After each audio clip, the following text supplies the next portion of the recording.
اعوذ باللہ من الشیطان الرجیم بسم اللہ الرحمن الرحیم۔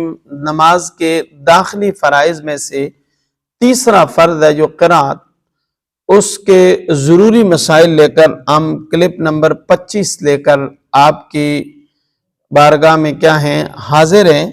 ہم بات کر رہے تھے کہ اگر سورہ فاتحہ کے بعد کسی سورت کو اول سے شروع کرے تو سورہ فاتحہ کے بعد سورت پڑھتے وقت بسم اللہ پڑھنا کیا ہے مستحسن ہے۔ مثلا میں مثال دیتا ہوں، آپ پڑھتے ہیں ولضالین آمین، پھر اگر آپ نے قل هو اللہ شروع کرنی ہے تو ظاہر ہے وہ شروع سے شروع کرنی ہے، تو اگر آپ اس کے شروع میں بسم اللہ الرحمن الرحیم پڑھتے ہیں تو یہ افضل ہے، مستحسن ہے، اچھی بات ہے۔ نہیں پڑھتے تو اس میں بھی کوئی حرج نہیں ہے۔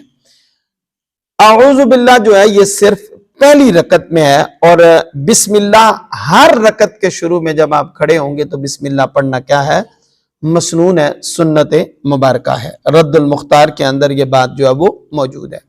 اور یہ بھی یاد رکھیں کہ آپ مغرب اور عشاء کی پہلی دونوں رکعتیں، مغرب اور عشاء کی پہلی دونوں رکعتیں، اور فجر ہو گئی، جمعہ ہو گیا، عیدین ہو گئی، تراویح ہو گئی، اور رمضان جو وتر کی جو سب رکعتوں میں امام پر جہر یعنی بلند آواز سے قرات کرنا کیا ہے پڑھنا واجب ہے۔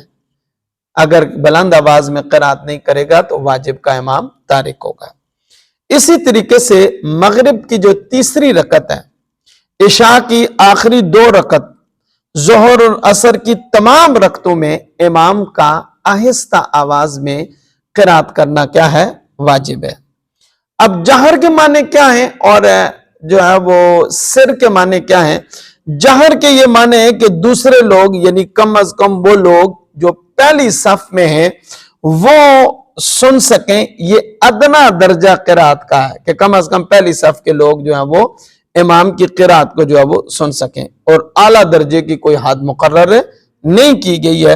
اور آہستہ قرات کرنے کے لیے معنی یہ ہے کہ انسان کیا کرے، کم از کم جو قرات کر رہا ہے وہ خود اپنے کانوں سے کیا کر لے سن لے۔ اسی طریقے سے اس طرح پڑھنا کہ فقط جو ہے نا وہ سامعین 1 یا 2 آدمی جو امام کے قریب ہیں وہی سن سکیں، تو اس طرح پڑھنا جہر نہیں ہے بلکہ اس کو آہستہ پڑھنا جو ہے وہ کہا جائے گا۔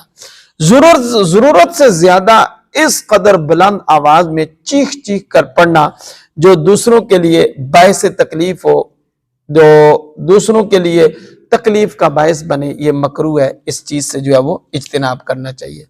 احناف کے نزدیک فتاوی رضویہ کے اندر یہ بات موجود ہے کہ نماز میں آمین بلند آواز سے کہنا مکروہ بھی ہے اور خلاف سنت بھی ہے۔